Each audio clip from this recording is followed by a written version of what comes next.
आज जो जिस टॉपिक पर काम करेंगे वो है पीआर, परचेज रिक्वेस्ट। ठीक है, जो नॉन बॉम होते हैं उनकी पीआर जो मंथली डलती है, जो रिक्वायरमेंट होती है, क्या होता है कि जैसे भी मंथ स्टार्ट होता है तो हमें जो है कंज्यूमर आइटम चाहिए होते हैं, तो उसको मंगवाने के लिए, हमें परचेज करने के लिए उसकी पीआर जो है क्रिएट करनी पड़ती है, परचेज रिक्वेस्ट। ठीक है, तो मंथली जैसे हमें दिया जाता है कि आपको ये आइटम जो है मंथ में आपके काम आएंगे, आपका हमें यूज करना है, तो ठीक है, उसके अकॉर्डिंग हम वो आइटम जो है बाहर से परचेज करते हैं पीआर के अगेंस्ट। तो जैसे आपके स्क्रीन पर आपके शो हो रहा है, आपके पास प्लांट है, कोड है, उनके डिस्क्रिप्शन हो गई और क्वांटिटी है।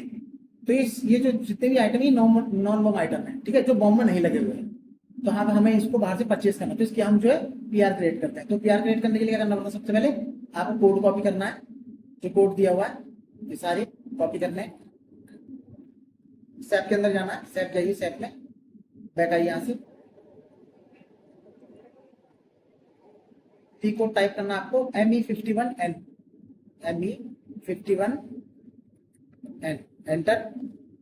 इसमें क्या होता है, ऐसा सर्फेस खुल के आएगा, उसमें जहां पर आपका परचेज रिक्वेस्ट मैनुअल है वो मैनुअल में ही करना, ठीक है, क्योंकि हमें रिलीज करवानी होती है अपने जो हेड भी है, जो भी हेड होते हैं, जिनकी इन्फॉर्मेशन नॉलेज में रहे कि ये मेटेरियल हम जो है परचेज करवा रहे हैं। तो इसमें क्या करना होता है, जहां पर मेटेरियल लिखा वहां पर आपको सारे कोड पेस्ट करना है, पेस्ट करना है। उसके बाद क्वांटिटी ले लीजिए इनकी, यहाँ पर, यहाँ से क्वांटिटी कॉपी करनी है आपको, यहाँ पर क्वांटिटी पेस्ट करने। उसके बाद क्या करना होता है, प्लांट में आपको प्लांट मेंशन करने होते हैं, कीजिए प्लांट मेंशन कीजिए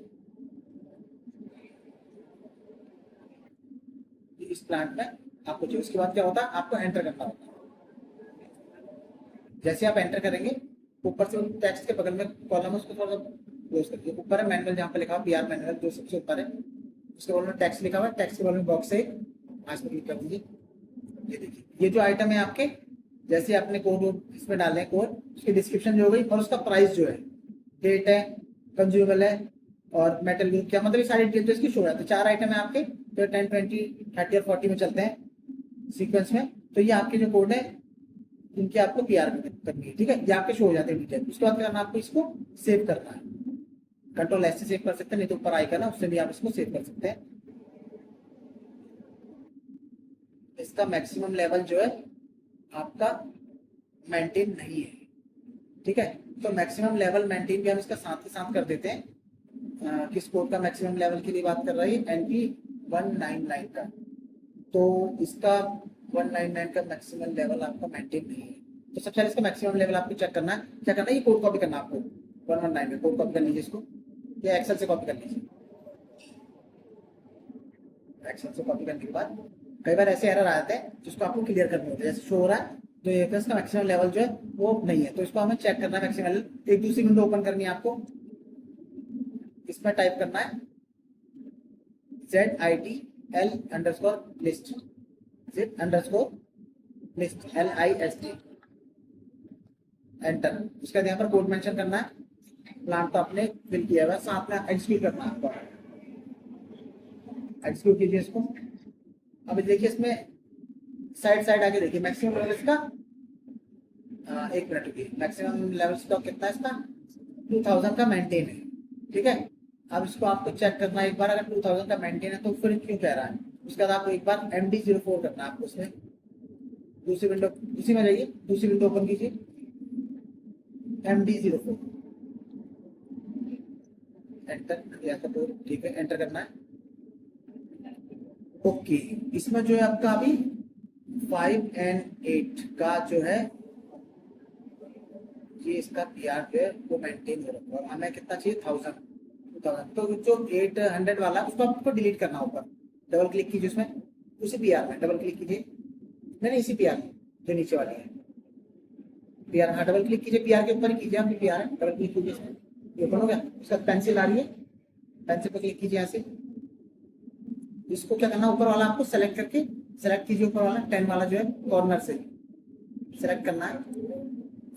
उसके बाद आपको डिलीट करना है, वहां से डिलीट पर जाना है, ऊपर है ना डिलीट का बटन, ऊपर ऊपर ही उसके वहां पर आइकन बना हुआ है, बिल्कुल ये इससे नीचे नीचे बॉक्स बना हुआ है, ये बात, इस पर क्लिक कीजिए, यस कीजिए इसको, उसका सेव कर दीजिए, इसको कर दीजिए सेव, कंट्रोल S से भी और आइकन से भी। तो कह रहा है मेंटेन 10 रीजन चेंज, ठीक है, चेंज का रीजन इसमें आपको जो है इंसर्ट करना है, इसे कट कीजिए। उसके बाद ये मटेरियल डाटा में जाइए, नीचे जो ऑप्शन मिलेगा आपके ऊपर, हाँ ये वाला इसमें जाइए, सेकंड में आइए क्वान्टिटीज में, इसमें भी नहीं है। उसके बाद वैल्यूएशन में आइए, इसमें भी नहीं है। आगे आइए सप्लाई में, इसमें भी नहीं है। वर्जन में यहाँ पर इसको टिक करना है आपको, और यहाँ पर रीजन जहाँ पर लिखा हुआ उसके आगे रीजन है ना उसके आगे, हाँ इस पर क्लिक कीजिए साइड में। यहाँ पर क्लिक करने के बाद आप इसे कर दीजिए अदर चेंज कर दीजिए, 5 कर दीजिए। डबल क्लिक करिए, डबल क्लिक कर दीजिए, एंटर कीजिए, आप सेव कर दीजिए। ये क्या होता है, आप दोबारा से बैक जाके एक बैक आइए, वन बैक, दोबारा एंटर कीजिए। तो इसके अकॉर्डिंग जो है इसका वो जो पीआर वो हट गई है, यानी उसका जो मैक्सिमम लेवल था वो अब मेंटेन हो चुका है, क्योंकि 500 ही है और 2000 का मेंटेन और 1000 हमें चाहिए। तो हम जाके सेव कीजिए उस ऑर्डर को, ऑर्डर को आप सेव करना है। अब ये ऑर्डर सेव हो गया, मतलब जब तक मैक्सिमम लेवल उसके ज्यादा का नहीं होगा तब तक वो मेंटेन नहीं होगा, ठीक है। इसको अब आपको यहाँ एक्सेल पे इसको सेव कर लीजिए, यहाँ पर इसी के आगे ऊपर वाले। ये तो आपकी हो गई नॉर्मल परचेज रिक्वेस्ट, जो आप बाहर से सीधा परचेज करना चाहते हैं। एक क्या होता है, कई भी हमारे आइटम होते हैं, जैसे कई हमारे लैब के आइटम होते हैं, कोई इंस्ट्रूमेंट होते हैं जो हमें टेस्टिंग करवाने के लिए बाहर भेजने होते हैं, जिनकी सर्विस होती है, तो उसकी सर्विस पीआर रिक्वेस्ट भी जो है सेम होती है, बट उसका तरीका जो होता है अलग होता है। उसमें कोई कोड नहीं होता आपके पास, ठीक है, सिर्फ नेम होता है और उसके प्राइस होता है और सर्विस नंबर होता है, उसके अकॉर्डिंग जो है सर्विस पीआर क्रिएट की जाती है। तो नॉर्मल पीआर तो आपको पता चल गया इस तरीके से बनाते हैं, ये तो सबसे आसान तरीका है। उसके बाद सर्विस जो पीआर है वो अलग टाइप से होती है, वो मैं आपको बताता हूँ कैसे होते हैं। अब जाइए दोबारा से टी कोड सेम में ME53N, सेम टी कोड है ME51N, एंटर। उसके बाद क्या होता है, जहां ए होता है, ए के नीचे के कर लिखना होता है, के टाइप कीजिए, और आई के नीचे डी, ठीक है। अब मटेरियल के आगे हमारे पास कोड तो है नहीं, कोड की ये रिक्वायरमेंट नहीं होती, तो शॉर्ट टेक्स्ट में जो आपका नाम दिया हुआ है उन्होंने आपको जो डिस्क्रिप्शन दी वो यहाँ पर पेस्ट करना होता है। जैसे ये है कंप्रेशन, क्या लिखा हुआ उसमें, मेंटेनेंस पाउडर कोटिंग जो है प्लांट का, इसको आपको कॉपी करना है, जो भी इनका इंस्ट्रूमेंट है इसको यहाँ पे इसको पेस्ट करना है। उसके बाद क्या करना है, आपको आगे आना है, मेटल ग्रुप जो है प्लांट के बगल में, इसको आपको टाइप करना है ZS01,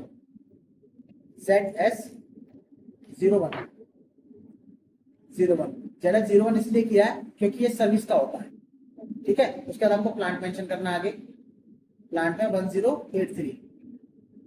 उसके बाद आगे है मेटल ग्रुप के आगे है ना PR, परचेज ग्रुप नंबर, यहाँ पर हम कंज्यूमर डाल देते हैं CON शॉर्ट में, हाँ CON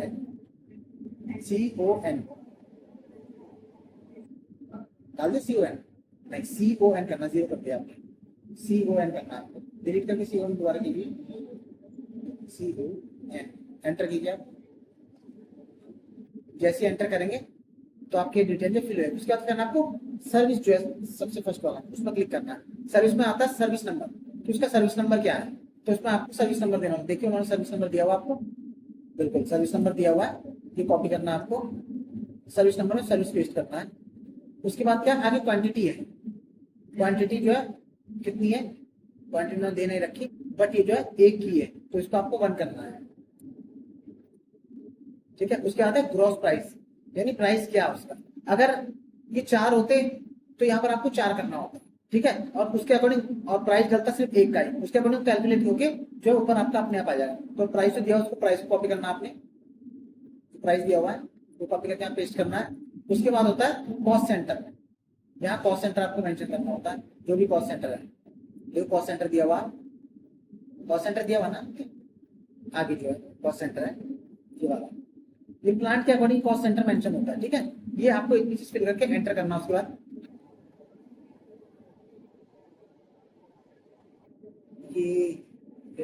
ये जो कॉमा है ये नहीं ले रहा है, इस कॉमा को जो है हटा दीजिए, जो कॉमा लिखा हुआ ना 5 के बाद और 1 के बाद वो कॉमा हटा दीजिए, कॉमा नहीं ले रहा उसको, इसको अब एंटर कीजिए, बिल्कुल अब इसने जो है अपना वो ले लिया। तो इस तरीके से जो है सर्विस पीआर आपके तैयार होगा। उसके बाद क्या होता है, हमें यहाँ पर थोड़ा सा ऊपर से साइड में आइए, यहाँ पर तो क्या होती है कि रिक्वेस्ट किसने की है, रिक्वेस्ट में जो है आप किसी का नाम जो भी करवाना है वो डाल दीजिए। इसमें आप डाल दिए 33071 3307 या किसी का नाम भी जो रिक्वेस्ट करा उसका भी नाम या फिर उसका कोड या कुछ भी, मतलब इसमें आप इन्फॉर्मेशन किसी की ट्रैक कर सके उसका वो मेंशन करें। उसके बाद एंटर करना है। एंटर करने के बाद आपको सेव करना है। ये जो नंबर है इसे भी कॉपी करके आपको एक्सेल में जो है सेव कर लेना है। इसी एक्सेल में सेव कर देना नीचे सर्च। तो इस तरीके से जो आपकी 2 पीआर बनती है, ठीक है। एक तो होगी आपके नॉर्मल तरीके से जो पीआर जिसमें कोड आपके पास होते हैं, उसमें आपको क्वांटिटी दी होती है, सब चीज दी होती है डिटेल। उसमें सिर्फ क्या होता है, कोड होता है, क्वांटिटी होती है और प्लांट आपको मेंशन करना होता है किस प्लांट और सीधा सेव करना होता है। बट सर्विस पीआर में क्या होता है, आपका कोड नहीं होता, उसका नाम होता है, सर्विस नंबर होता है, उसका प्राइस होता है, चाहे कितनी भी क्वांटिटी हो सकता है, 1 आइटम हो, 10 आइटम हो, 20 आइटम हो, उसके अकॉर्डिंग जो है होती है। इस तरीके से आपके नॉर्मल और सर्विस पीआर जो है बनाई जाती है सर।